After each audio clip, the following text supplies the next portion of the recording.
આકાશવાણી અમદાવાદ વડોદરા. હવે આપ અરવલ્લી જિલ્લાનો સમાચાર પત્ર સાંભળશો, જેના લેખક છે અંકિત ચૌહાણ. અરવલ્લી જિલ્લાના પ્રજાજનો ફૂલ ગુલાબી ઠંડીનો ચમકારો શરૂ થતાં ઠંડી અને ગરમીનો બેવડી ઋતુના અહેસાસ અનુભવી રહ્યા છે. ઉત્તર પૂર્વ દિશામાંથી પવન ફૂંકાતા ઠંડીની અસર ધીરે ધીરે વધી રહી છે. મોડાસા, ભિલોડા, શામળાજી સહિત અન્ય તાલુકાઓમાં વહેલી સવારે ફૂલ ગુલાબી ઠંડીનો અનુભવ નગરજનો કરી રહ્યા છે. આ સાથે જ બપોરે સૂર્યનારાયણ તપતા ગરમીનો લોકો અહેસાસ કરી રહ્યા છે.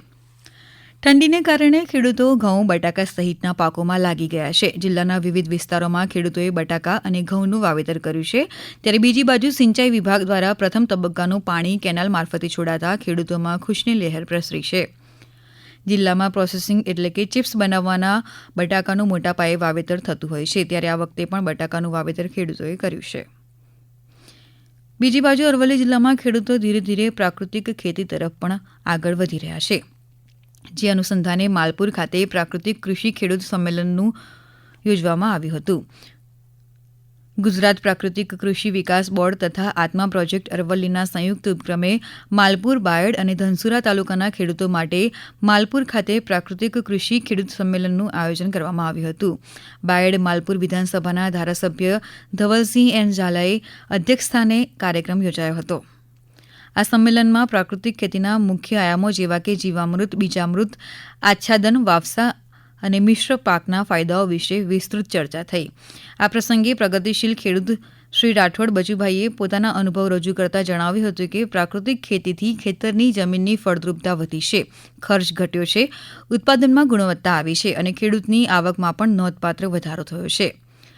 પ્રાકૃતિક ખેતીના પ્રચાર પ્રસારમાં મહત્વની ભૂમિકા ભજવનાર કૃષિ સખી તથા સીઆરપીનું સન્માનપત્ર આપીને સન્માન કરવામાં આવ્યું. અન્ય પ્રગતિશીલ ખેડૂતોએ પણ પોતાના સફળ અનુભવો જણાવી ઉપસ્થિત ખેડૂતોને પ્રાકૃતિક ખેતી અપનાવવા પ્રેરિત કર્યા. અરવલ્લી જિલ્લામાં ખેડૂતો પ્રાકૃતિક ખેતીની સાથે બાગાયતી પાકો પણ લઈ રહ્યા છે. આવા જ ખેડૂતોએ મોડાસા તાલુકાના લચ્છાઈ ગામે ખેડૂતોએ 300 વીઘા જમીન પર વિવિધ બાગાયતી પાકો લીધા છે.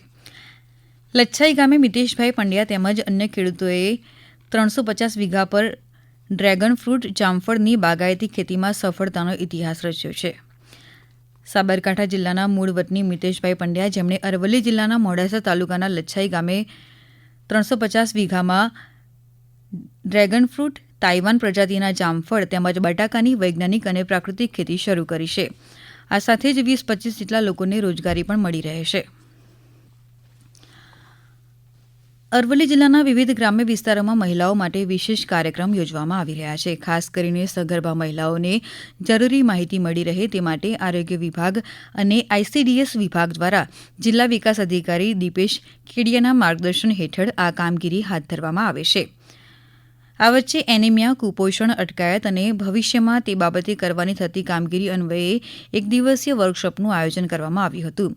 જેમાં મુખ્ય જિલ્લા આરોગ્ય અધિકારી ડોક્ટર જયેશ પરમાર તથા તમામ પ્રોગ્રામ ઓફિસરની ઉપસ્થિતિમાં કુપોષણનું સ્તર સુધારવા માહિતીની આપ-લે કરવામાં આવી હતી.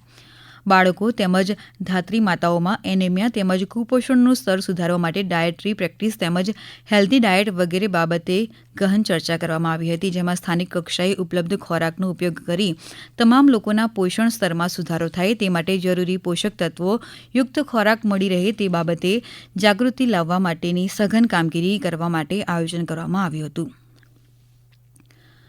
હાલ સમગ્ર રાજ્યમાં એસઆઈઆરની કામગીરી ચાલી રહી છે. જેમાં અરવલ્લી જિલ્લા ચૂંટણી વિભાગે તેમના કર્મચારીઓ સાથે મળીને 100% કામગીરી પૂર્ણ કરી છે. જિલ્લા કલેક્ટર અને જિલ્લા ચૂંટણી અધિકારી પ્રશસ્તિ પારીખ દ્વારા અરવલ્લી જિલ્લામાં 100% એસઆઈઆરની કામગીરી પૂર્ણ થતાં તમામને અભિનંદન અને આભાર વ્યક્ત કર્યો હતો.